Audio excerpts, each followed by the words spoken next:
Anak yang nikah di Thailand dikira anak derhaka. Seorang hamba Allah ni dia nikah senyap-senyap. Mak ayah dia sudah mati. Benarkah dia derhaka pada mak ayah? Kalau sudah mati tak ada masalah. Yang jadi masalah ibu bapa masih hidup. Dia kahwin tak khabar ke ibu bapa. Dia kahwin senyap-senyap. Itu haram. Walaupun sah. Kerana apa? Kerana menyakitkan hati ibu bapa.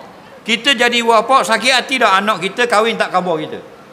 3 perkara kita akan dapat. Sakit hati, malu dan sedih. 3 perkara ni haram kita buat pada orang tua kita. Allah kata dalam Quran, wabil walidaini ihsana, kepada ibu bapa kamu buat baik. Faham? Kena faham. Kalau sudah mati tak ada masalah. Ni ibu bapa tak tahu anak nikah. Orang lain pula bunyi ambo nikah anak pada khabar ke orang. Kita tak tahu cerita, malu tak? Aib kita. Faham? Nak nikah khabar ibu bapa. Ibu bapa kita jauh, ada di planet Mareh, telefon.